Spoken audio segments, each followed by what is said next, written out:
चिराग ने अभिनव की जान की सुपारी शहर के सबसे खतरनाक गुंडे इरफान को दे दी थी। वो कचरा इरफान भाई। तुम हो जिसने मेरे भाई को मारा है। जिस कुत्ते को भौंकने की आदत हो उसे सबक नहीं सिखाना चाहिए क्या? तूने अब भी मुझे नहीं बचाना इरफान। अभिनव की उंगली से एक रिंग नीचे गिर गई और लुढ़क कर इरफान भाई के कदमों में आकर रुकी। टाइगर, मुझे माफ कर दो टाइगर, मेरे से बहुत बड़ी भूल हो गई।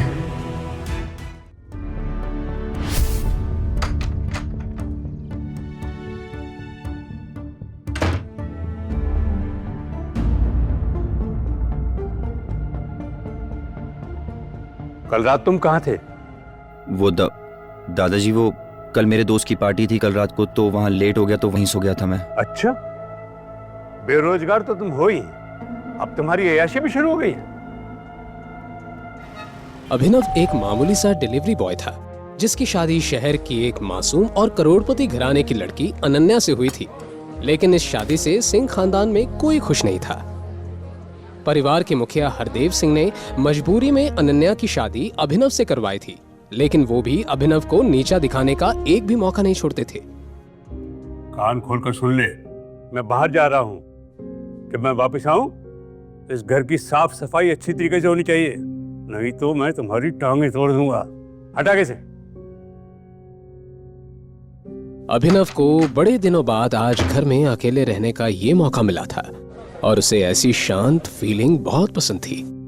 अभिनव ने अपने लिए मैगी बनाई और खाने के बाद घोड़े बेचकर सो गया। शाम को लगातार बजती घंटी की आवाज ने अभिनव को जगा दिया। दरवाजे पे उसकी बीवी अनन्या थी। उसने अभिनव के बिखरे हुए बाल और सिलवटों वाले कपड़े देखकर तुरंत ही उससे पूछा, तुम वापस कब आए? क्या तुम पूरे दिन से घर में सो रहे हो? नहीं, मैं तो दोपहर को आ गया था।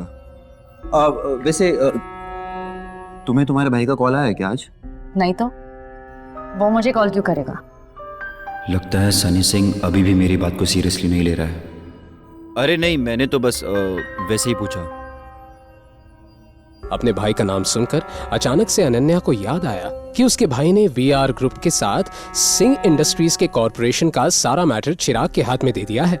यही सोचकर अनन्या को अंदर ही अंदर बहुत गुस्सा आ रहा था, लेकिन उसे इस बारे में अब और नहीं सोचना था। फिर अचानक अनन्या को याद आया कि कल की रात अभिनव घर नहीं लौटा था। उसे अभिनव पर शक हुआ और उसने पूछा, कल रात तुम कहाँ थे? वो मैं कल अपने पुराने दोस्त के घर पे गया था। बात करते करते लेट हो गया तो वहीं सो गया था। पुराना दोस्त मिस्टर अकरम? होटल से फायर किया हो ना? अनन्या अभिनव को घूरने लगी। उसे यकीन नहीं हो रहा था कि अपने फटीचर पति की दोस्ती शहर के सबसे बड़े बिजनेसमैन और माफिया किंग अकरम से भी है। हाँ, तुमने सही पहचाना।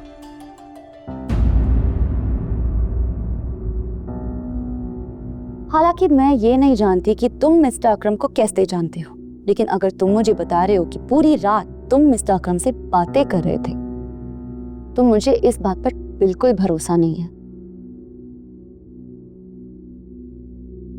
ये बोलने के बाद अनन्या ने टीवी का रिमोट उठाया और टीवी ऑन करते हुए बोली, वैसे मिस्टर अकरम किस टाइप के इंसान है? मतलब? क्या उनके पास इतना टाइम है कि पूरी रात तुम्हारे साथ बातें करें? तुम्हें क्या लगता है तुम मुझे कुछ भी कहोगे और मैं मान लूंगी? एनीवे, मुझे भूख लगी है, मेरे लिए कुछ खाना बना। अभिनव अनन्या के लिए उसका फेवरेट पास्ता बनाने की तैयारी करने लगा, लेकिन तभी दरवाजे पर दस्तक हुई और हरदेव सिंह भी घर लौट आए। अभिनव को देखकर हरदेव सिंह ने हमेशा की तरह अजीब सा रिएक्शन दिया और सीधा अनन्या के सामने चिंतित होकर बैठ गए। दादाजी क्या हुआ? आपका मूड किसने ऑफ कर दिया? ये और कौन हो सकता है बेटा? वो एक ही तो है जिसने जिंदगी में कुछ नहीं सीखा है सिवाय बड़ों की डिसरिस्पेक्ट करने के। दादाजी आखिर बात क्या है? आप मुझे बताओ, मैं उसकी खटिया खड़ी कर दूंगी। खटिया खड़ी करने जैसी कोई बात नहीं। मैं तुम दोनों को लेकर ही परेशान हूँ। तुम दोनों का आईवीएफ प्रोसेस कई बार फेल हो चुका है। मुझे तो लगता है अभिनव में कोई जेनेटिक डिसऑर्डर है।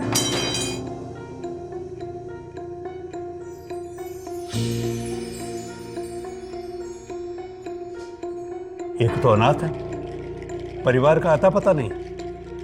जरूर इसके जीन्स में कोई फॉल्ट होगा।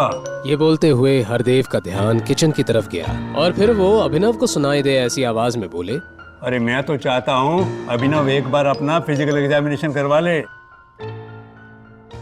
अरे मैं तो तुम दोनों का भला ही चाहता हूँ, और क्या। दादाजी, आप इतनी स्वीट हो, पर क्या हम इस मैटर को थोड़ा साइड में रख सकते हैं अभी के लिए? वैसे ही मेरे सर पे काम का इतना लोड है। अभी मेरी कंपनी फाइनेंशियल क्राइसिस से बाहर निकली है। मुझे अभी कंपनी पे ध्यान देना है, ना कि बच्चे पे। बेटा तुम चाहती हो कि मैं इस बात को साइड में रख दूं? अरे 2 साल से ज्यादा हो गया तुम्हारी शादी को। कई बार तुम्हारा IVF प्रोसेस फेल हो चुका है, उसके बाद भी तुम जल्दी में नहीं हो। अरे लोगों को जवाब मुझे देना पड़ता है, ताने मुझे सुनने पड़ते हैं। अरे ऐसा है ना, आगे से लोगों को जवाब खुद ही दे दिया करना। दादाजी प्लीज, मुझे इस टॉपिक पे अभी बात नहीं करनी। अनन्या, अपनी पसंदीदा पास्ता देखकर अनन्या के चेहरे पर स्माइल आ गई। पहली बार अभिनव की तरफ से अनन्या को केयर फील हुई। हालांकि अभिनव तो ऐसा 2 साल से कर रहा था, पर अनन्या ने अभिनव को ध्यान से देखा ही कहा था। आज देखा तो पास्ता जैसी छोटी चीज भी उसे भा गई। अभिनव और अनन्या की आंखें टकराई और अनन्या ने धीरे से थैंक यू कहा। अभिनव को भी एहसास हो गया था कि अनन्या के दिल में घर बनाने के सफर में वो एक कदम आगे बढ़ गया है। अनन्या इस पल में इतना खो गई थी कि उसने अपने दादाजी के डिससैटिस्फाइड लुक को पूरी तरह से इग्नोर कर दिया। अभी के लिए तुम्हें फिजिकल एग्जामिनेशन की जरूरत नहीं है। हम इसके बारे में कभी और सोचेंगे।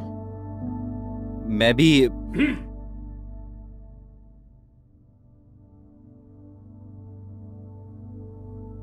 ठीक है, जैसे तुम बोलो। अभिनव अपनी खुशी पूरी तरह जाहिर नहीं कर पाया। ये बहुत बड़ा दिन था। अनन्या ने अभिनव के लिए अपने दादाजी के सामने स्टैंड लिया, वो भी इतनी बड़ी बात पर। उसे मामला बनता दिख रहा था।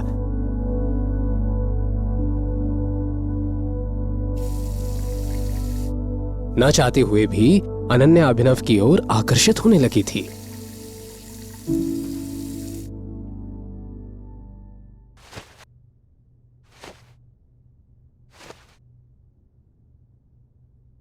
अनन्या, अगर कल तुम्हें तुम्हारे भाई का कॉल आए, वो BR ग्रुप के साथ सिंह इंडस्ट्रीज की कॉर्पोरेशन की बात करे, तो तुम एकदम से हाँ मत कहना।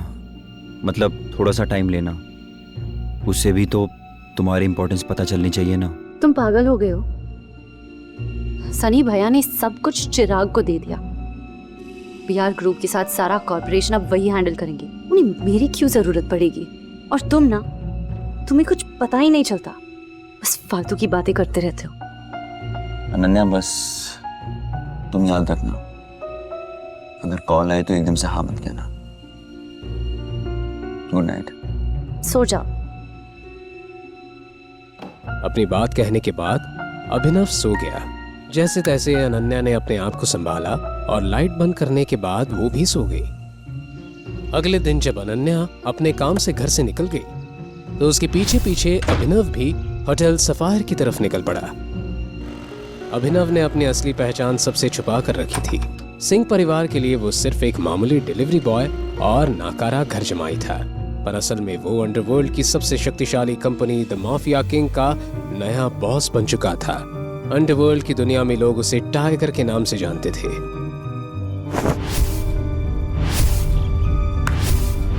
संजय के हत्याकांड के बाद अकरम ने अभिनव को 18 साल तक एक अनाथ आश्रम में रखा। वहां उसकी हर दिन सख्त फिजिकल ट्रेनिंग की गई और उसे हर मुश्किल का सामना करने के लिए तैयार किया गया।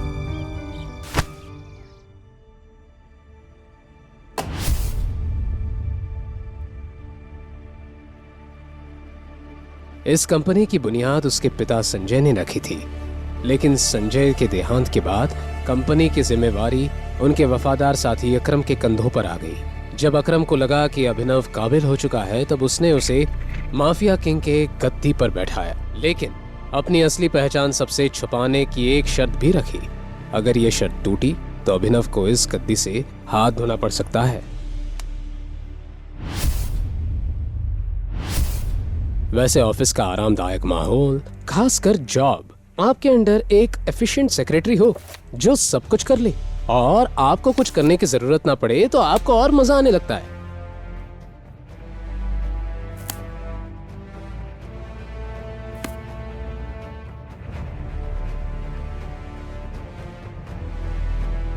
अभी अभिनव ये सोच ही रहा था कि तभी उसके केबिन के दरवाजे पर दस्तक हुई और उसकी सेक्रेटरी नंदिता अंदर आई। आज वो और अच्छी लग रही थी, लेकिन इस बार नंदिता ने अभिनव को उसे ज्यादा समय तक देखने का मौका नहीं दिया और तुरंत ही बोली, टाइगर, सिंह फैमिली ने बीआर ग्रुप पार्टनरशिप की बात करने के लिए किसी को भेजा है। उनका नाम चिराग है। उसको जाने के लिए कह दो। ओके? ये सनी अपने आप को समझता क्या है? जब मैंने बोल दिया कोलैबोरेशन सिर्फ अनन्या हैंडल करेगी, तो ये नए नए लोगों को क्यों भेज रहा है? शायद इसे मेरे तरीके से समझाना पड़ेगा। चिराग भी बीआर ग्रुप के आलीशान ऑफिस के फर्स्ट फ्लोर पर इंतजार कर रहा था, लेकिन जब नंदिता ने उसे वहां से जाने के लिए कह दिया तो ये चिराग के लिए बहुत ही ज्यादा इंसल्टिंग था। फेलियर की न्यूज के साथ जब चिराग लौटा और जो भी हुआ उसे जब सनी के सामने बयां किया तो उसका चेहरा गुस्से से झन्ना उठा। सनी पूरी तरह से हेल्पलेस था और अब उसके पास अनन्या को कॉल करने के अलावा और कोई ऑप्शन नहीं बचा था। दूसरी ओर अनन्या अपने दादाजी के साथ शॉपिंग कर रही थी। तभी उसका फोन बजा तो उसने देखा कि सनी की तरफ से कॉल आ रहा था। अनन्या ने कॉल उठाते ही लाउड स्पीकर पर लगाया। हाँ जी भैया। अनन्या, तुम्हारे भाई को तुमसे एक हेल्प चाहिए थी। क्या तुम हेल्प करोगी? हेल्प? भैया मैं कुछ समझी नहीं। वो बात ऐसी है कि हमारे और बीआर ग्रुप के बीच में जो कोऑपरेशन हुआ था उसको लेकर मैंने तय किया है कि आज के बाद हमारी सारी डील्स तुम हैंडल करोगी। तुम्हें कल ही बीआर ग्रुप के ऑफिस जाना होगा और वहाँ बात करनी होगी। हमें जल्दी से जल्दी न्यू आर्टिस्ट के पैकेजिंग कॉन्ट्रैक्ट साइन करने होंगे। ये सुनकर कल रात को जो कुछ भी अभिनव ने कहा वो अचानक से अनन्या के दिमाग में फ्लैश होने लगा। तो तुम एकदम से हाँ मत कहना। सॉरी भैया, आपने ये मैटर चिराग को संभालने के लिए दिया था ना, तो मुझे लगता है कि हाफ वे डन ही हो गया है, तो उसे ही संभाल दी दीजिए। वो क्या है ना, अगर 4 लोग एक खीर बनाए तो खिचड़ी बन जाती है। चलिए भैया, मेरे पास और भी बहुत काम है, बाद में बात करती हूँ। ये तुम क्या कर रही हो बेटा? तुम्हें पता भी इसके कॉन्सिक्वेंसेस क्या हो सकते हैं? हरदेव के हिसाब से अनन्या ने हाथ आई एक अच्छी अपॉर्चुनिटी ठुकरा दी थी। सनी ने तो सामने से ही कॉल किया था और रिक्वेस्ट की थी, लेकिन अनन्या ने तो पल्ला ही झाड़ दिया। अनन्या डिजाइनर बुटीक से बाहर आकर एक बेंच पर बैठ गई और उसने तुरंत अभिनव को एक मैसेज किया। दूसरी तरफ अभिनव फोन पर अकरम से बात कर रहा था। उन दोनों का प्लान था कि आज का लंच साथ में करते हैं। जैसे ही अभिनव ने फोन रखा वैसे ही उसने देखा कि अनन्या ने उसे मैसेज किया है। अभी थोड़ी देर पहले भैया का कॉल आया था। वो मुझे कह रहे थे कि बीआर ग्रुप के साथ अब मुझे ही कॉर्पोरेशन करना है। मैंने उन्हें मना कर दिया। अब मुझे क्या करना चाहिए? जब अभिनव ने ये मैसेज पढ़ा तो उसका दिल खुशी के मारे गार्डन हो गया था। अभिनव को अच्छा लगा कि उसकी बीवी ने उसकी बातें सुनना और मनाना शुरू कर दिया है। अब तुम्हें थोड़ा इंतजार करना चाहिए और परेशान मत हो। आज नहीं तो कल तुम्हारे भैया तुम्हें दोबारा कांटेक्ट करने की जरूर कोशिश करेंगे, लेकिन तुम्हें तब तक अग्री नहीं करना है जब तक वो तुमसे तुम्हारे फायदे की बात ना करें। उनकी कंडीशंस तभी माननी है जब वो तुम्हें कुछ दे।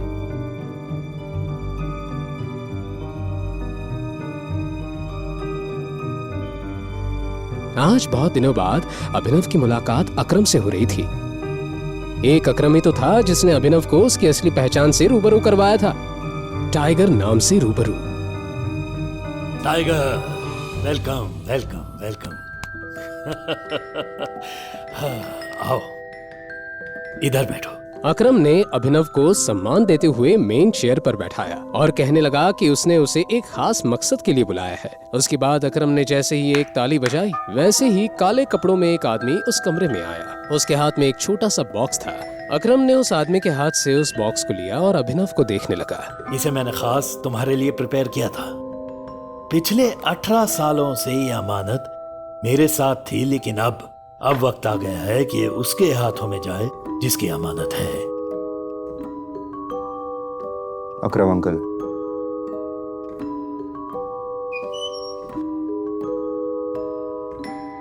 मैं ये अमानत नहीं ले सकता। स्पेशली मैंने तुम्हारे लिए इसे ढूंढा है और वक्त आने पर ये तुम्हारे बहुत काम आएगी। जैसे ही अकरम के मुंह से ये शब्द बाहर आए, वैसे ही उसका फोन बजने लगा।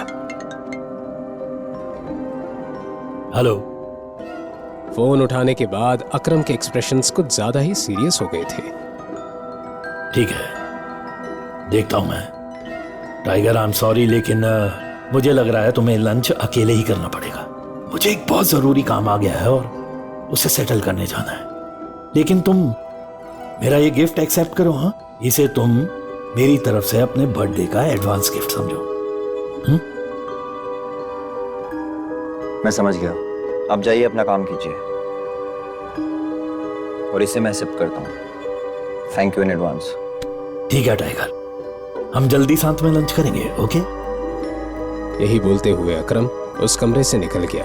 अभिनव की नजर उस छोटे से बॉक्स पर अटकी हुई थी। हल्की मुस्कान के साथ उसने उस बॉक्स को उठाया और अपनी जेब में डाल दिया। लंच में हर वैरायटी का खाना था, लेकिन अकरम का ऐसे जल्दबाजी में वहां से चले जाना अभिनव के लिए चिंता का विषय बन गया था। पता नहीं अकरम अंकल को अचानक से क्या काम आ गया। उम्मीद करता हूँ कि छोटा सा मैटर हो और आसानी से वो उसे सॉल्व कर ले। अपना लंच खत्म करने के बाद अभिनव अपनी एक इलेक्ट्रिक स्कूटर पर सीधा घर की तरफ निकल पड़ा। घर पहुंचने के बाद जैसे ही उसने उस बॉक्स को खोला, वैसे ही उसमें से एक अलग तरह की खुशबू आने लगी। उस खुशबू को सूंघकर अभिनव का दिमाग हिल गया था। उसकी स्मेल उसे काफी लुभावनी लग रही थी। उस बॉक्स में एक कैप्सूल थी। उसे देखकर अभिनव के मन में कई तरह के सवाल नाचने लगे थे। क्या है ये? क्या ये सच में कोई दवाई है? क्या सच में इसे खाने के बाद शरीर में ताकत आ जाएगी?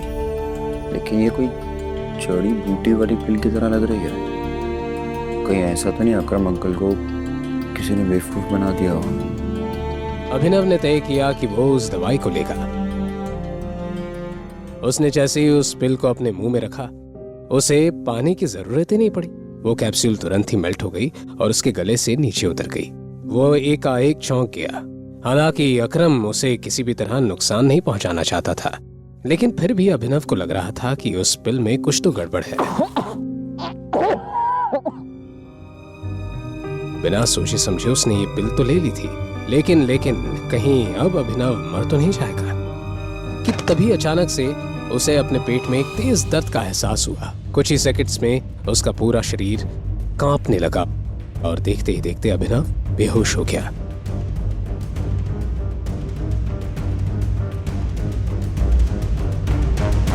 जब उसकी आंख खुली तो लगभग रात हो गई थी।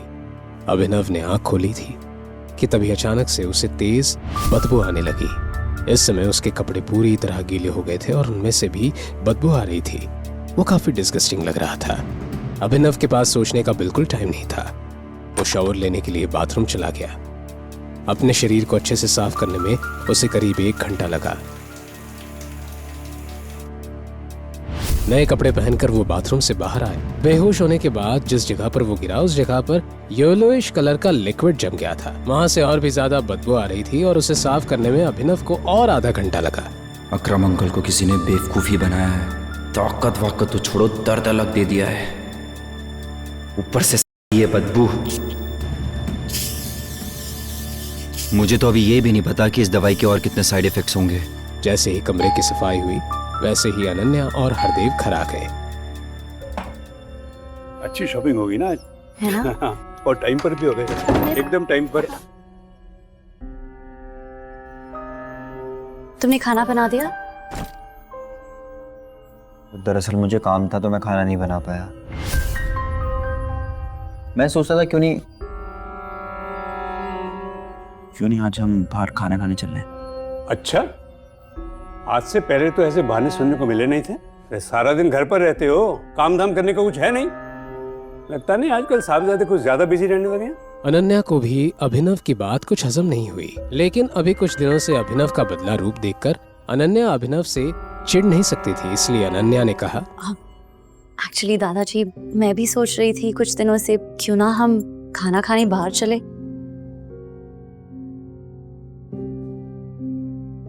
अनन्या की इस हरकत से अभिनव को समझ आ गया कि वो उसकी मदद कर रही है। अभिनव का दिल गार्डन गार्डन हो गया।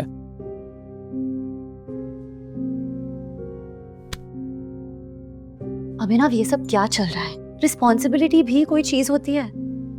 तुम हमेशा से खाना बनाते हो, आजकल तुम्हें क्या हो गया है? और ये एक्सक्यूजेस देना बंद करो। ठीक है। परसों सनी भैया का बर्थडे है। 2 दिन के अंदर उनके लिए एक अच्छा गिफ्ट लाना है, सस्ता सामान नहीं, और 1000 बार सोच लेना खरीदने से पहले, नहीं तो हमेशा की तरह मुझे एम्बैरेस होना पड़ेगा। रंगरेज रेस्टोरेंट, सनी सिंह के जन्मदिन वाला दिन। अभिनव, अनन्या, हरदेव सभी वेन्यू पर अलग अलग पहुंचने वाले थे क्योंकि सभी को सनी के लिए तोहफे लेने थे।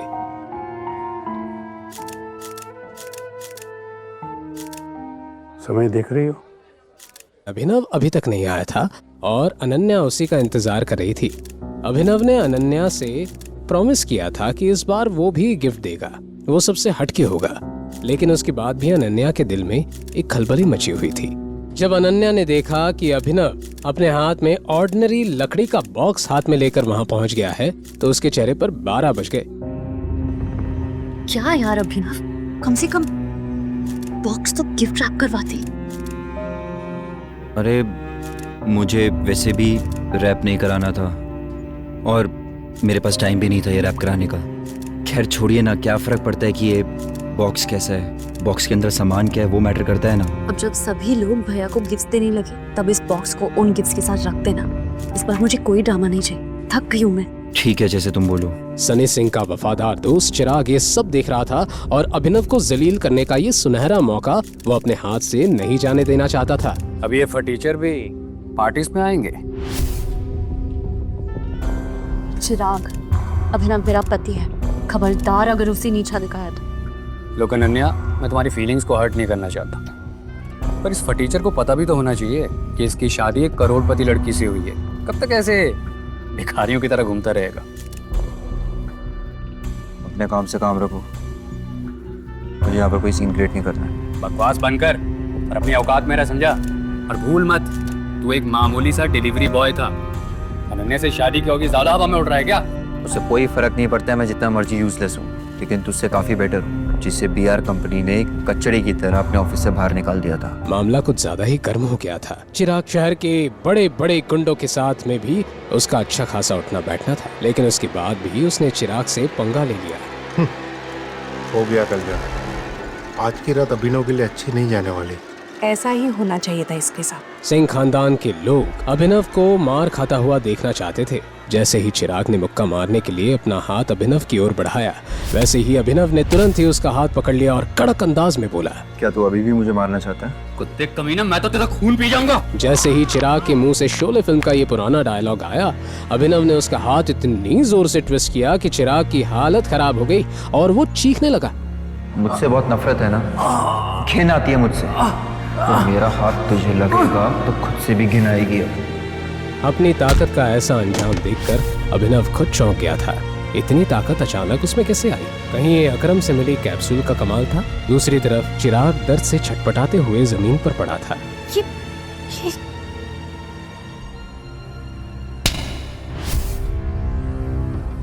तुम अपने आप को समझते क्या हो? आज सनी का जन्मदिन है, खुशियां मनाने का दिन। अभिनव भी हरदेव को गुस्से से घूरे जा रहा था। अगर आज मैंने तुझे जान से नहीं मार दिया ना, तो मेरा नाम चिराग ओबरॉय नहीं। ये बोलते हुए चिराग ने अपना फोन बाहर निकाला था और एक नंबर डायल किया। अभिनव ने हरदेव की हर बदतमीजी सही थी, लेकिन आज पानी सर के ऊपर आ चुका था। 2 साल हो गए हैं मेरी और अनन्या की शादी को। आपको मेरा कभी भी कोई कंट्रीब्यूशन दिखाई नहीं दिया। हमेशा से आपने मेरी बेइज्जती की है, नीचा दिखाया है, और इस थप्पड़ को तो मैं हमेशा याद रखूंगा। और जिस कुत्ते को आपने 2 साल पाला, वही कुत्ता अब जा रहा है वापस। और हाँ, भौंक कर नहीं जा रहा, काट कर जा रहा है। अगर आप चाहते हो कि आपके घर में वापस आऊं, उस सनी को मुझसे माफी मांगनी पड़ेगी। मेरे पाँव में गिरना होगा, नाक रगड़नी होगी। Just shut up! अनन्या की नजरें अभिनव पर ही टिकी हुई थी। अभिनव के ऐसे बर्ताव को देखकर उसने महसूस किया कि वो पूरा बदल गया है, बिल्कुल एक अजनबी की तरह। दूसरी तरफ अभिनव की बात सुनकर वहां मौजूद सभी लोग एकदम शॉक्ड रह गए थे। किसी ने भी नहीं सोचा था कि अभिनव जैसा कचरा अपने मुंह से ऐसे शब्दों का इस्तेमाल करेगा। कहां जा रहे हो? रोको इसे। तुझे यहां से जाने के लिए किसने कहा? तू यहीं रुक और अब देख तेरे साथ क्या होता है। जैसे ही चिराग ने अपनी बात खत्म की, वैसे ही रंगरेज रेस्टोरेंट के बाहर कुछ कार्स तेजी से आकर रुकी। चिराग ने अभिनव की जान की सुपारी शहर के सबसे खतरनाक गुंडे इरफान को दे दी थी।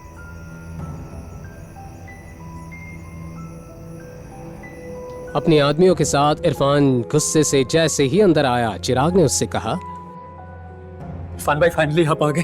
बोल चिराग, क्या मसला है? कौन सी गंदगी को साफ करना है? वो कचरा इरफान भाई।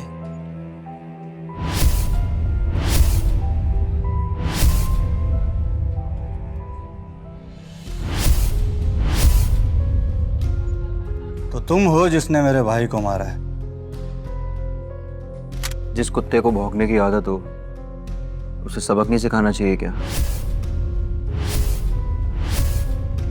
बेटा, तुम अभी जवान हो, तुम्हारे खून में बहुत गर्मी है, समझ सकता हूं मैं। पर क्या तुम्हें यह बात पता है कि मुझसे आज तक इस तरह किसी ने बात नहीं की? मुझे कोई फर्क नहीं पड़ता लोग आपसे किस तरह बात करते हैं। अगर आपने मुझसे इस तरह से बात करी तो बहुत रिग्रेट होगा आपको। लड़के, कसम से तेरे में बहुत एरोगेंस है। अब तेरे जैसे छोटे इंसान के सामने मैं एरोगेंट भी नहीं हो सकता क्या? अभिनव के चेहरे पर ना तो कोई डर था और ना ही कोई शिकन। ऐसा लग रहा था जैसे उसके शरीर में कोई भूत आ गया था। तूने अब भी मुझे नहीं बचाना इरफान, याद कर। इरफान भाई अभिनव को घूरने लगे थे, पता नहीं क्यों, लेकिन इरफान भाई को अभिनव को जाना पहचाना सा लग रहा था। तेरी हिम्मत कैसे हुई ऐसी बात करने की? मैं देखता हूँ इसे। इरफान भाई की बेइज्जती होते देख उनके शागिर्द भी अभिनव पर एक साथ टूट पड़े। इस हाथापाई में अभिनव की उंगली से एक रिंग नीचे गिर गई और लुढ़क कर इरफान भाई के कदमों में आकर रुकी। उस रिंग को जब इरफान भाई ने उठाया तब उन्हें लगा जैसे उन्होंने अंगारों पर पांव रख दिया।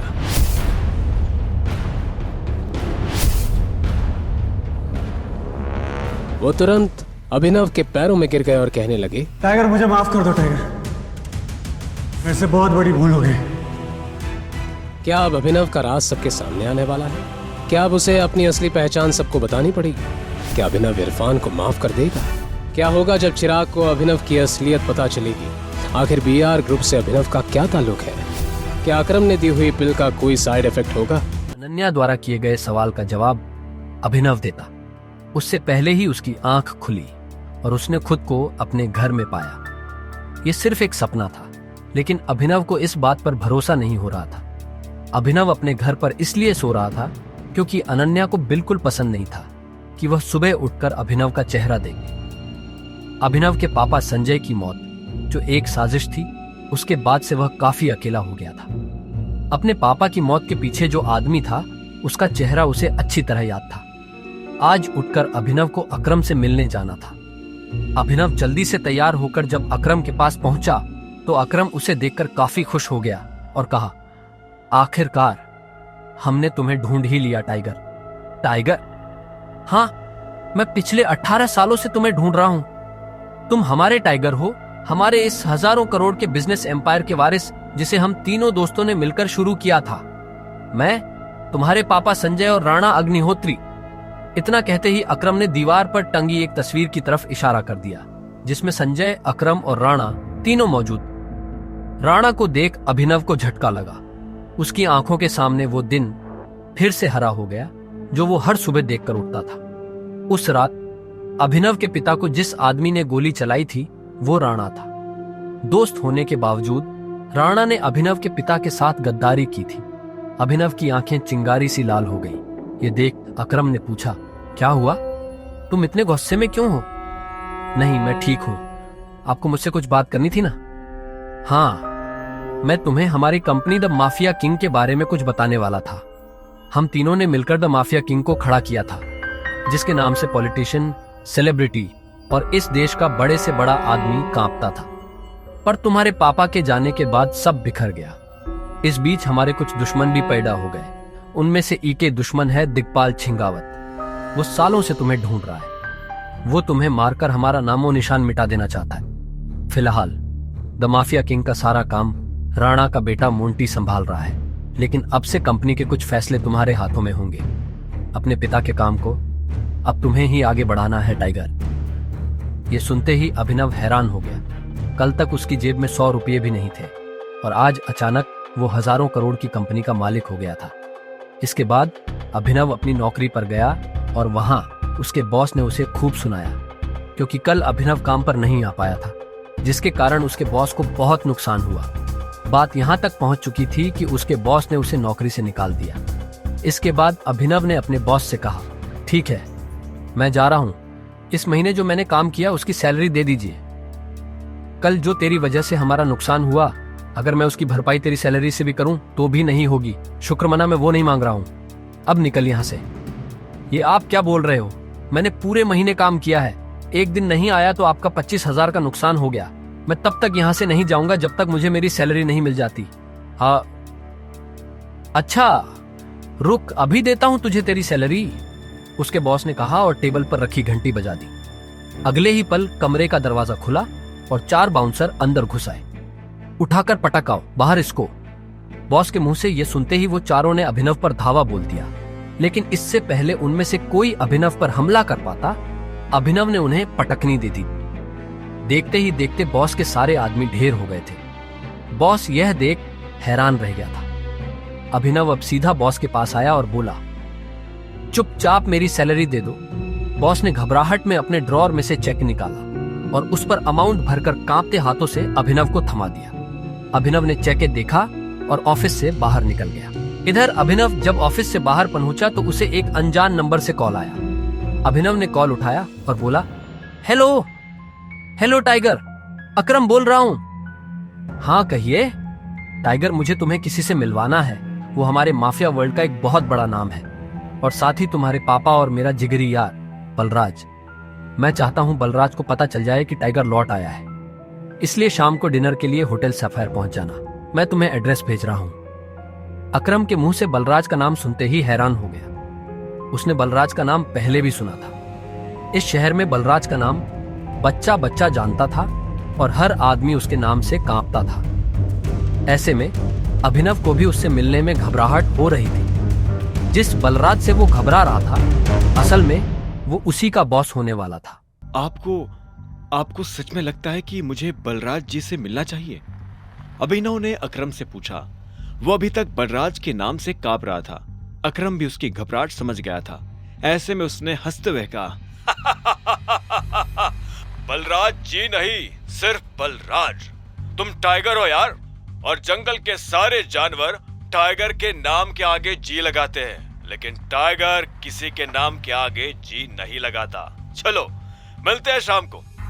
इतना कहकर अकरम ने फोन रखा और अगले ही पल अभिनव को एड्रेस भेज दिया। शाम को अभिनव होटल सफायर जाने के लिए तैयार होने लगा था। उसने ग्रे कलर की शर्ट और ब्लैक कलर की पैंट्स पहनी थी। अभिनव के पास पहनने के लिए इससे अच्छा और कुछ नहीं था। उसने अपने घर से एक कैब ली और सीधा होटल सफायर पहुंच गया। जैसे उसने होटल को बाहर से देखा तो वो देखता ही रह गया। उसने आज तक इतने बड़े होटल को इतने पास से नहीं देखा था। अकरम ने अभिनव को अपने साथ अंदर आने का इशारा किया। अभिनव अकरम के पीछे चला जा रहा था। उसे महसूस हो रहा था कि बलराज भी अपने भारी भरकम पैरों के साथ अभिनव के पीछे आ रहा था। कुछ देर के बाद वो होटल के एक आलीशान से कमरे के बाहर आ चुके थे। इससे पहले कि वो अंदर जाते, एक चीफ सिक्योरिटी ऑफिसर उनके पास आया और बोला, welcome boss, can I get you something? हाँ, हमारे पास कौन कौन सी लिकर अवेलेबल है उसकी लिस्ट जरा भिजवा दो। Sir if you don't mind, मुझे सारी अवेलेबल लिकर्स के नाम याद है। हमारे पास टकीला है जो 5 लाख की है, वोडका 8 लाख, विस्की 10 लाख और जिन 11 लाख। उस चीफ सिक्योरिटी ऑफिसर ने मुस्कुराते हुए कहा। सारी लिकर्स की कीमतें सुनकर अभिनव के होश उड़ गए। इतने में अकरम ने कहा, आज हमारे यहाँ बहुत खास मेहमान आए हैं, इसलिए जो सबसे महंगी है वो ले आओ और साथ में बाकी चीजें भी लेते आना। Understood sir. उस चीफ सिक्योरिटी ऑफिसर ने कहा और फिर वहां से निकल गया। इतने में अकरम ने बलराज से कहा, मैंने तुम्हें एक बहुत ही जरूरी खबर देने के लिए यहाँ बुलाया है। हमें संजय का बेटा टाइगर मिल गया है, लेकिन वो अभी अंडर कवर है, इसलिए मैं तुम्हें उससे बाहर नहीं मिलवा सकता था। अकरम के इतना कहते ही दो चीफ सिक्योरिटी ऑफिसर अंदर आए और उन्होंने वाइन और बाकी चीजें टेबल पर रख दी। Anything else sir? Chief security officer ने पूछा। अकरम ने ना में सिर हिलाया और उन दोनों को जाने का इशारा कर दिया। दोनों चीफ सिक्योरिटी ऑफिसर वहां से निकल चुके थे। इधर बलराज ने बॉटल उठाई और अपना ग्लास भरना शुरू कर दिया। बलराज ने बॉटल वापस रखी, एक नजर अभिनव को देखा और बोला, तो टाइगर यही है? बलराज ने कहा और ग्लास अपने होठों से लगा लिया। वो ग्लास में से पैनी नजरों से अभिनव का चेहरा देख रहा था। हाँ, यही है हमारा टाइगर। मैं चाहता था कि ये हमारी टीम के बड़े और भारी मेंबर्स से मिले। एक बार सबसे मिलने के बाद हमें जिस तरफ बढ़ना है उस तरफ टाइगर ही हमें लीड करेगा। सॉरी अकरम, लेकिन मुझे थोड़ी हंसी आ रही है। माफ करना दोस्त, पर सारी बातें तुम कर रहे हो। हमारा टाइगर गूंगा है क्या? तुम्हें टाइगर के बारे में इस तरह से बात नहीं करनी चाहिए, अकरम ने कहा। यह सुनते ही अभिनव को हंसी आ गई। उसने हंसते हुए एक पल के लिए बलराज को देखा और बोला, मुझे तुम्हारी बोल्डनेस अच्छी लगी। तुम बॉस हो गए, लेकिन भूलो मत कि तुम किसके सामने बैठे हो। मैं टाइगर हूं और मैं गूंगा नहीं हूं। मैं यहां अपनी गद्दी लेने आया हूं। सिर्फ अकरम की शाबाशी से काम नहीं चलेगा प्यारे। मैंने यह एक्सेप्ट नहीं किया कि तुम टाइगर हो। तुमने कहा कि तुम साबित कर सकते हो, तो मैं तुम्हें चैलेंज देता हूं। यह सुनते ही अकरम के कान खड़े हो गए। वो जानता था बलराज क्या करने वाला है। उसने बीच में आते हुए कहा, क्या कर रहे हो बलराज? लेकिन बलराज ने अकरम को हाथ के इशारे से चुप रहने के लिए कहा और फिर अभिनव की तरफ देखते हुए बोला, चलो लड़ाई करते हैं। अगर तुम हारे तो भूल जाना कि तुम टाइगर हो। हमसे कुछ पैसे लेना और गुड़गांव से जितना दूर हो सके उतना दूर सेटल हो जाना। अरे नहीं बलराज, ये सही नहीं है, अकरम ने घबराहट में कहा। बलराज जवाब के इंतजार में अभिनव को देख रहा था। अकरम ने अभिनव को देख ना में सिर हिला दिया। अभिनव ने अकरम से नजर हटाई, बलराज को देखा, अपना ग्लास उठाया, एक सांस में सारी शराब गटकी और जोर से ग्लास टेबल पर पटक कर बोला, कब करनी है लड़ाई? यह सुनते ही बलराज के चेहरे पर मुस्कान आ गई। अकरम के होश उड़ गए थे। क्या? नहीं टाइगर, होल्ड होल्ड, तुम्हें कुछ भी साबित करने की जरूरत नहीं है, अकरम ने अभिनव से कहा। वो अभिनव को किसी तरह की परेशानी में नहीं डालना चाहता था। अकरम, मैं जो कर रहा हूं अपनी मर्जी से कर रहा हूं। बलराज जो आज मेरे मुंह पर बोल रहा है, मैं नहीं चाहता कि कल को कोई भी एरा गेरा मेरे पीठ पीछे बोले, अभिनव ने कहा और बलराज की आंखों में देखने लगा। जब अकरम ने अभिनव की आंखों में संजय जैसे तेवर देखे तो उसने गहरी सांस ली और सब ऊपर वाले के भरोसे छोड़ दिया। लगभग 1 घंटे के बाद बलराज अभिनव और अकरम के साथ अपनी प्राइवेट अरीना में आ गया था। ये वही अरीना थी जहां पर बलराज अक्सर लड़ाई किया करता था। तो अकरम मियां, किस पर दाव लगाओगे, मैं या ये? बेवकूफी भरा सवाल है बलराज। टाइगर के होते हुए किसी और पर दाव लगाया जा सकता है क्या? अकरम ने जवाब दिया। बुरी तरह पछताओगे, मुंह छिपाने की भी जगह नहीं मिलेगी, बलराज ने हंसते हुए कहा और रिंग में दाखिल हो गया। दोनों के बीच लड़ाई शुरू हुई और बलराज चिंघाड़ते हुए अभिनव की तरफ दौड़ा। उसने जैसे ही अभिनव पर पहला मुक्का मारा तो अभिनव एक बार को सन्न रह गया। बलराज किसी हाथी जैसा लग रहा था। उसका मुक्का अभिनव की नाक तोड़ता उससे पहले अभिनव को होश आया और उसने अपना सिर नीचे झुका लिया। बलराज का मुक्का खाली गया और वो पलटकर अभिनव को देखने लगा। उसके चेहरे पर हंसी थी। बलराज फिर से भागते हुए अभिनव की तरफ आया। उसने फिर से हवा में मुक्का ताना। अभिनव ने फिर से अपना सिर झुकाया और बलराज की पीठ पर घुमाकर एक लात मार दी। बलराज धक्का खाकर रिंग पर गिर गया। इधर अभिनव दूसरे कोने में खड़ा हो गया था। बलराज को इस बार गुस्सा आया। वो फिर से तेजी से अभिनव की तरफ बढ़ा और अभिनव ने झुककर उसके पैर पर लात मार दी। बलराज अपने आप को संभाल नहीं पाया और फिर से नीचे गिर गया। ये देख अकरम को मजा आ गया। उसने बलराज से कहा, सरेंडर कर दो बलराज, क्यों अपना रिकॉर्ड खराब कर रहे हो? मैं बाहर किसी से नहीं कहूंगा कि तुम टाइगर से हारे थे। बलराज ने गुस्से में फर्श पर अपना हाथ मारा और झटके से खड़ा हो गया। इसके बाद उसने एक के बाद एक अभिनव पर मुक्के बरसाना शुरू कर दिए। अभिनव ने अपने आप को उसके मुक्कों से बचाया और आखिर में जैसे ही बलराज का मुक्का अभिनव के चेहरे पर पड़ने वाला था, अभिनव ने उसे रोका और बलराज के पेट में एक मुक्का मार दिया। बलराज दर्द के मारी नीचे झुका।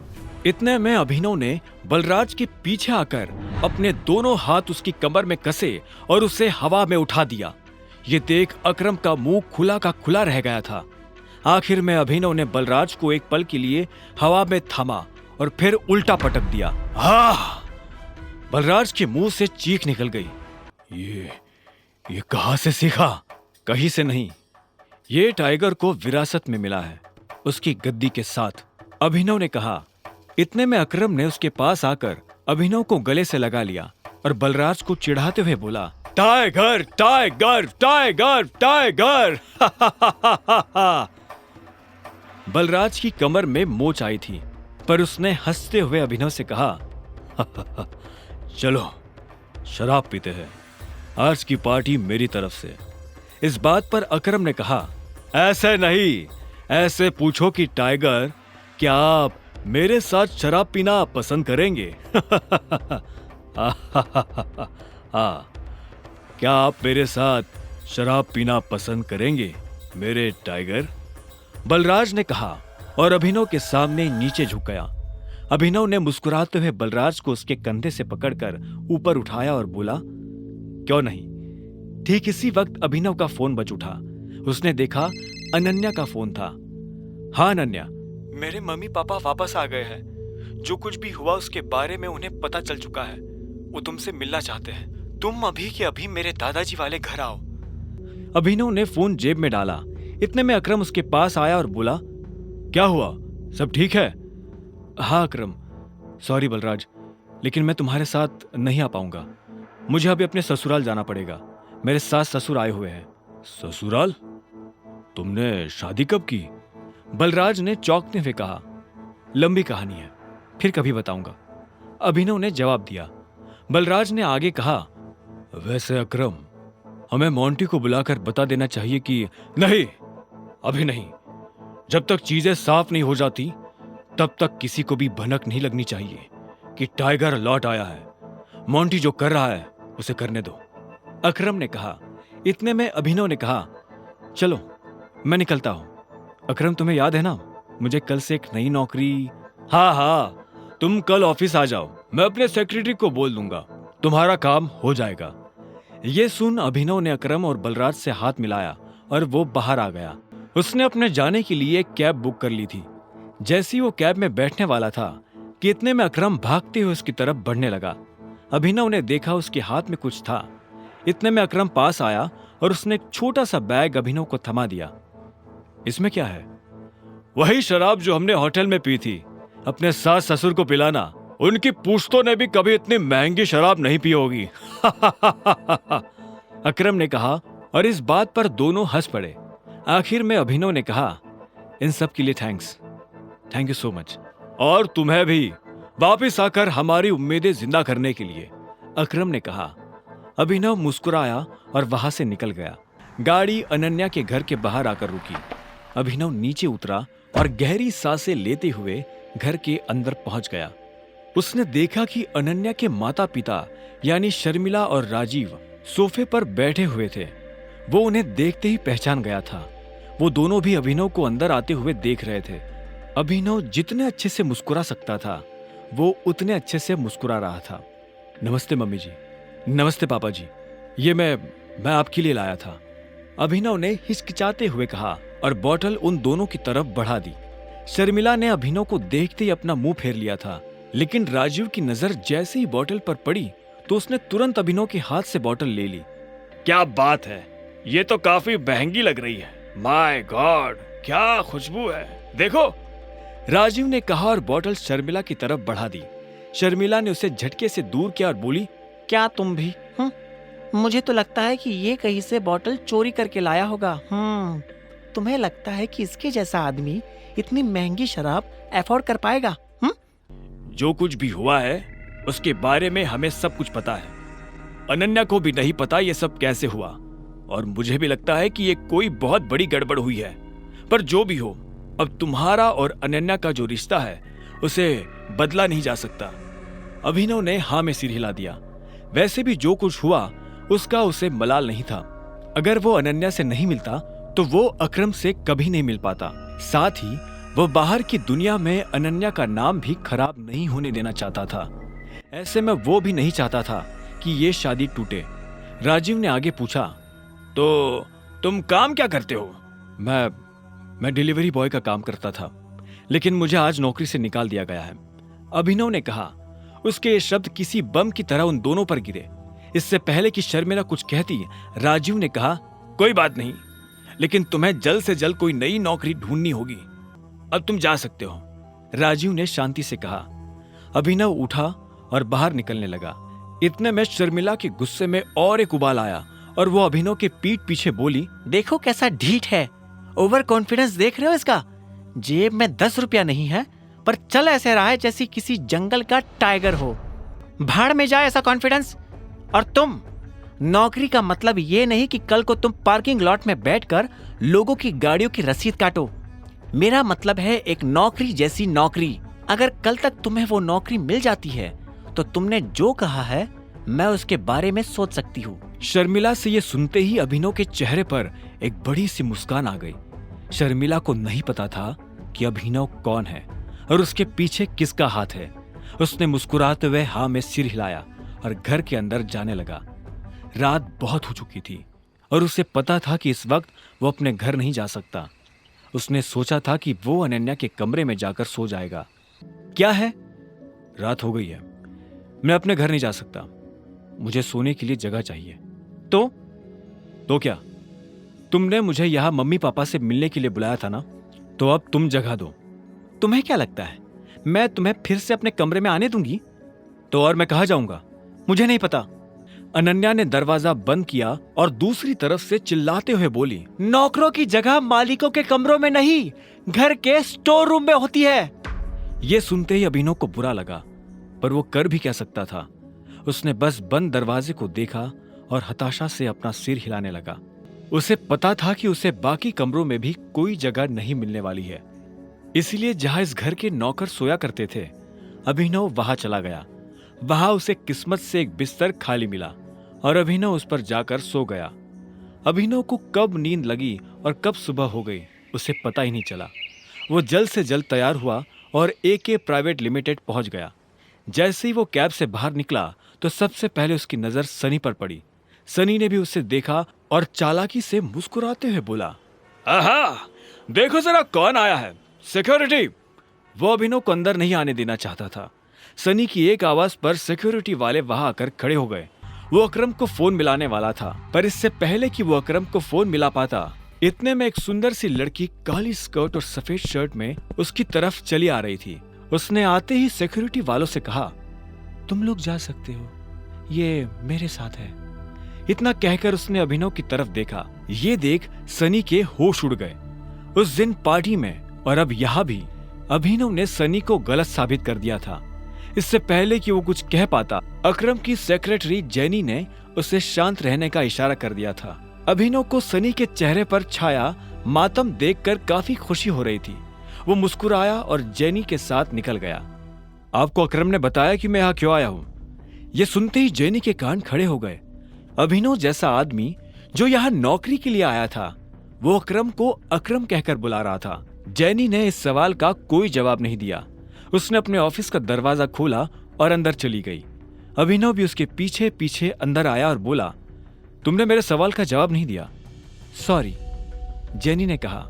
जेनी ने जिस तरह से सॉरी कहा, अभिनव को समझ आ गया था कि वो उसे पसंद नहीं करती थी। जेनी ने इतने में अपनी टेबल पर रखा एक पेपर उठाया और अभिनव की तरफ बढ़ा दिया। अभिनव ने पेपर लिया और उससे पढ़ने लगा। उस पेपर पर उन नौकरियों के नाम लिखे थे जो अभिनव कर सकता था। उसने लिस्ट पर अपना ध्यान लगाया और देखा कि उसमें कुछ नौकरियों के ऊपर स्टार बना हुआ था। उसने जेनी को देखा और बोला, ये यहाँ स्टार क्यों बना? ये स्टार इसलिए बना है क्योंकि इन पोजीशंस पर हमारे पास ऑलरेडी कोई ना कोई काम कर रहा है और हम इन पर नई भर्ती नहीं ले रहे हैं। तुम चाय लेना पसंद करोगे या कॉफी? मैं मैनेजर बनना पसंद करूंगा। अभिनव ने भी उसके सवाल का जवाब ना देते हुए कहा। ऐसे में जेनी बोली, लेकिन मैनेजर की पोजीशन पर पहले से स्टार बना हुआ है। आप पता है मुझे। तो जिस पोजीशन पर पहले से कोई बैठा हुआ है उस पर तुम कैसे बैठ सकते हो? तुम क्या उस एम्प्लॉय को कंपनी से बाहर करवाना चाहते हो? मैंने तो ऐसा नहीं कहा। मैं बस इतना जानता हूं कि लिस्ट मुझे तुम्हें नहीं दी थी। हाँ, लेकिन तुम्हारा नाम? जेनी। जेनी ने गुस्से में कहा। अभिनव के सवालों से उसे चिढ़ हो रही थी। अभिनव को उसके नाम से कोई मतलब नहीं था। उसने आखिर में कहा, देखो जेनी, इसमें मेरी कोई गलती नहीं है। तुमने मुझे लिस्ट लाकर दी, मैंने उसमें से अपनी पसंद की पोस्ट चुन ली। अब आगे क्या करना है वो तुम देखो। ठीक है मिस्टर अभिनव, तो अब मुझे तुम्हारे बारे में कुछ जानकारियों की जरूरत पड़ने वाली है और तुम्हारा ऑफिस कल से शुरू हो जाएगा, जेनी ने कहा। अभिनव ने हाँ में सिर हिलाया और वहां से निकल गया। सनी को अभी भी समझ नहीं आ रहा था कि आखिर अभिनव वहां क्या लेने आया था। उधर अभिनव को लगा कि अब कल से नौकरी पर जाने के लिए उसे नए कपड़ों की जरूरत पड़ने वाली है। कपड़ों के साथ साथ उसे अपना फोन भी बदलने की जरूरत थी। अकरम का दिया हुआ चेक उसकी जेब में ही रखा हुआ था। अभिनव अपने चेक से पैसे निकालने के लिए बैंक चला आया। तभी उसकी नजर प्रणव से मिली। प्रणव उन लोगों में से था जो अभिनव की गरीबी का मजाक उड़ाया करता था। जैसे उसने अभिनव को बैंक के अंदर आते हुए देखा तो बोला, अरे वाह, देखो तो कौन आया है। प्रणव खुद एक बैंकर था। वो अरबपति तो नहीं था, लेकिन उसके पास अच्छी खासी दौलत थी। वो दिखने में भी स्मार्ट था। वो अभिनव को इसलिए जानता था क्योंकि अभिनव अक्सर इस बैंक में डिलीवरी के काम से आया करता था। हालांकि वो दिखने में अभिनव के आगे कुछ नहीं लगता था, लेकिन उसमें और अभिनव में एक ही फर्क था, गरीबी का। हेलो, मुझे थोड़े पैसे निकालने हैं, अभिनव ने कहा और प्रणव को चेक दिखाने लगा। प्रणव ने बिना चेक देखे कहा, चेक से? तुम्हें पता है ना, चेक से सिर्फ बड़ी रकम ही निकाली जा सकती है। मेरा अमाउंट बड़ा है, यहाँ काउंटर पर नहीं निकल पाएगा, इसलिए मैं मैनेजर से मिलना चाहता हूँ। ये सुनते ही प्रणव जोर जोर से हंसने लगा और बोला, तुम्हें उसकी जरूरत नहीं पड़ेगी, मुझे अपना चेक दिखाओ। अभिनव ने गुस्से में प्रणव को अपना चेक दिखा दिया। प्रणव ने बिना देखे अभिनव और बाकी लोगों की आंखों के सामने चेक फाड़ दिया। अभिनव प्रणव पर चिल्ला उठा, तुम्हारा दिमाग खराब है क्या?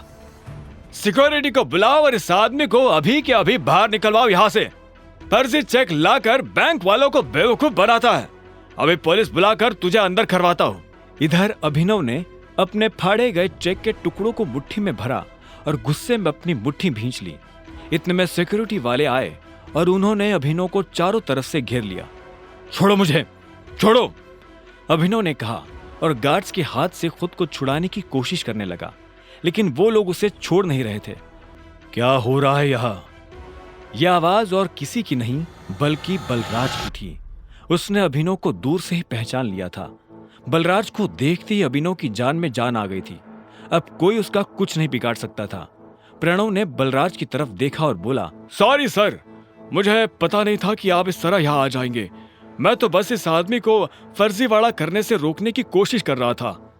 यह सुन बलराज ने अभिनव को ऊपर से नीचे तक देखा और फिर गार्ड्स की तरफ देखते हुए बोला, छोड़ दो उसे, बलराज ने कहा और मैनेजर के कैबिन की तरफ बढ़ने लगा। उसने पलटकर अभिनव को भी अपने साथ आने का इशारा किया। अगर इसने कुछ गलत किया है तो इस बारे में मैनेजर को पता होना चाहिए। अगर तुम अपने लेवल पर एक्शन लोगे तो हो सकता है कि मैनेजर बुरा मान जाए। जी सर, प्रणव ने हाँ में सिर हिलाते हुए कहा। बलराज ने अभिनव को घूरा और उसे अपने साथ अंदर आने का इशारा करने लगा। दोनों एक साथ मैनेजर के बड़े से कैबिन में दाखिल हो गए थे। मैनेजर अपनी कुर्सी पर बैठकर कंप्यूटर पर काम कर रहा था। बलराज ने उसका ध्यान अपनी तरफ खींचने के लिए दरवाजे को जोर से बंद किया। अचानक से मैनेजर की नजर दरवाजे पर पड़ी। जब उसने देखा कि सामने बलराज खड़ा है तो मैनेजर खुद अपनी कुर्सी से खड़ा हो गया। बलराज सर, आप यहाँ कैसे? मुझे बुलवा लिया होता। बलराज ने उसे खींचते हुए देखा और बोला, वैसे तो मैं यहाँ कुछ काम से आया था, लेकिन बाहर जो मैंने तमाशा देखा तो मुझे लगा कि पहले उसके बारे में तुमसे बात कर लेनी चाहिए। तुम्हें पता है ये साहब कौन है? मैनेजर ने अभिनव की तरफ देखा। उसकी नजर उसके चेहरे से फिसलते हुए उसके हाथों और आखिर में उसकी अंगूठी पर चली गई। जैसे उसने अंगूठी पर बने उस निशान को देखा तो मैनेजर का मुंह खुला का खुला रह गया। उसके मुंह से निकला, बाप रे बाप, ये टाइगर है। ये कौन है? अभिनव ने बलराज से पूछा। ये उस टीम का आखिरी हिस्सा है जिस टीम के तुम कैप्टन हो टाइगर। इससे पहले कि अभिनव कुछ कह पाता, मैनेजर उसके पैरों में आकर गिरा और बोला, टाइगर, आपको यहाँ कितनी देर हुई और मैं आपके लिए क्या कर सकता हूँ? फिलहाल तो आप मेरे पैरों में से उठ जाइए। आपको और इनको छोड़कर किसी को नहीं पता कि मैं टाइगर हूँ, अभिनव ने कहा। यह सुनते ही मैनेजर अपनी जगह पर खड़ा हो गया और बोला, आपको देखकर बहुत अच्छा लगा। अब आप आ गए हैं तो हमें जरूर इस मुसीबत से बाहर निकाल ही लेंगे। वो सब तो ये कर ही लेंगे, लेकिन उससे पहले आपको अपने नौकरों को सबक सिखाना पड़ेगा, क्योंकि अगर मैं सबक सिखाने पर आ गया तो आपको पता ही है क्या होगा।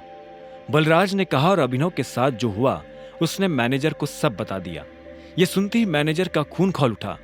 उधर जब अभिनव और बलराज मैनेजर के कैबिन में खड़े थे, तब इधर एक हट्टा कट्टा सा आदमी स्विमिंग पूल में काला चश्मा लगाकर खड़ा था। उसकी आंखों पर चश्मा, गले में सोने की मोटी चैन और बगल में विस्की का ग्लास था। वो आदमी लड़की के गालों को सहला रहा था। तभी उसे किसी के पैरों की आवाज सुनाई दी। उसने देखा उसका सेक्रेटरी भागते हुए उसके पास आ रहा था। सेक्रेटरी उस आदमी के पास आया और बोला, सर, अभी खबर मिली है कि टाइगर लौट आया है। यह सुनते उस आदमी का हाथ रुक गया। उसने लड़की के गाल पर से हाथ हटाया और हाँ में सिर हिलाते हुए सिगार पीने लगा। आप कहते हैं तो? सेक्रेटरी आगे कुछ कहता उससे पहले उस आदमी ने कहा, अभी नहीं, अभी तो आया है, थोड़ा उछल कूद करने दो, पर हाँ, इस बार उसे पिंजरे में डालने की गलती नहीं करनी है। सेक्रेटरी ने हाँ में सिर हिलाया और वहां से निकल गया। Who is Tiger? बगल में खड़ी उस लड़की ने पूछा, तुमने इन साहब का चेक किससे पूछकर फाड़ा? अभिनव के लिए साहब शब्द प्रणव से सुना नहीं गया। उसने कहा, सर, ये डिलीवरी वाला है, फर्जी चेक लेकर बैंक में आया था। इसे क्या लगा यहाँ हम लॉटरी खोलने बैठे हैं? मैंने इसके चेक की इंफॉर्मेशन कंप्यूटर में चेक की थी, कोई रिलेवेंट डाटा था ही नहीं। सच बोल रहा है? मैनेजर ने पूछा। यह सुन प्रणव को धक्का लगा। अभिनव मन ही मन मुस्कुरा रहा था। प्रणव ने हिचकिचाते हुए कहा, आपसे झूठ क्यों कहने लगा? तुझे पता है ये डिलीवरी बॉय किसका चेक लेकर आया है? अकरम सर का। क्या? हाँ, तूने इसके साथ जो किया वो ठीक है, लेकिन अकरम सर को अगर पता चला कि तूने उनके चेक का ये हाल किया है तो वो तेरे साथ क्या करेंगे जानता है ना? मैनेजर ने कहा। अकरम का नाम सुनते ही प्रणव की हालत खराब हो गई थी। इतने में मैनेजर ने कहा, एक काम कर, वो रही टेप और ये रहा चेक, इसका एक एक टुकड़ा जोड़। क्या सर, तुझे नौकरी से निकाल रहा हूं? नहीं सर, मैंने क्या किया? शाबाश, ये तुझे सुनाई दे गया, और इससे पहले जो कहा वो है?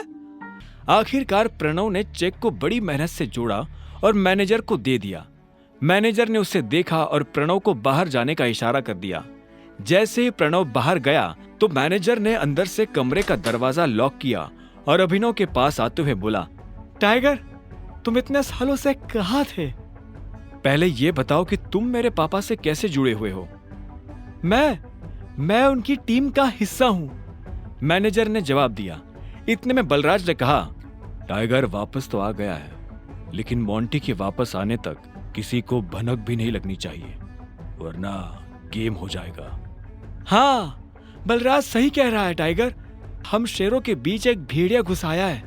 वो तुम्हारी और हमारी सारी खबर हमारे दुश्मनों को देने वाला है, इसलिए संभल कर रहना पड़ेगा टाइगर। भेड़िया? तुम्हारा मतलब जासूस? अभिनव ने पूछा।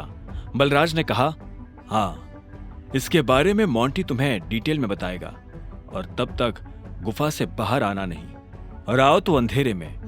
इस बीच हमें तुम्हारे पापा यानी हमारे संजय के कातिल का भी पता लगाना है, और साथ ही ये भेड़िया। इस ग्रुप में और कौन कौन है जिससे अभी मिलना बाकी है? मैनेजर ने कहा, इस ग्रुप में है मोंटी, अकरम, बलराज, मैं यानी डीके, इक्का, पार्कर और अलायना। क्या? अलायना? यानी हमारे ग्रुप में एक लड़की भी है? हाँ, इससे पहले उसकी माँ इस पोजीशन पर थी। 1 साल पहले उसकी डेथ हुई तो अलायना उसकी जगह पर आई है। टाइगर, वो लड़की नहीं, आग है, आंधी है, चलता फिरता अंगारा है। मैं अपनी जिंदगी में अलायना जैसी किसी से नहीं मिला। शक्ल, अक्ल और तेवर उसके पास तीनों है। मैं समझा नहीं। अभिनव ने कहा। बलराज उसके पास आया और बोला, जिद्दी, उसके आगे मुझे अपनी जिद कुछ नहीं लगती। कहने को ग्रुप में वो बस एक लड़की है, लेकिन उससे पार पाना हम में से किसी भी मर्द के बस की बात नहीं है। यह सुनते ही अभिनव समझ गया था कि बलराज का इशारा किस तरफ है। अलायना को यह मनवाना कि वो टाइगर है अभिनव के लिए भारी होने वाला था। तुम जल्दी से उससे भी मिल लोगे, पर वो तुमसे मिलेगी या नहीं पता नहीं। मुझे नहीं लगता कि टाइगर के लिए उसे मनाना मुश्किल होगा।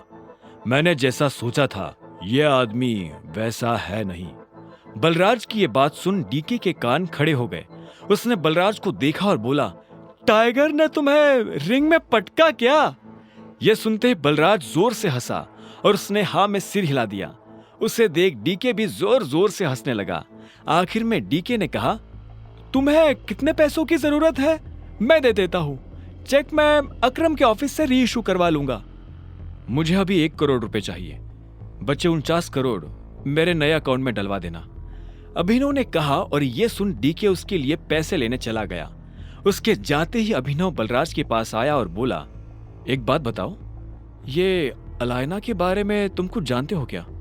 आगे की कहानी जानने के लिए देखें अगला एपिसोड सिर्फ पॉकेट एफएम के YouTube चैनल पर, और द रिटर्न ऑफ टाइगर के सारे एपिसोड्स को सुनने के लिए डिस्क्रिप्शन में दी लिंक से डाउनलोड करें पॉकेट एफएम ऐप।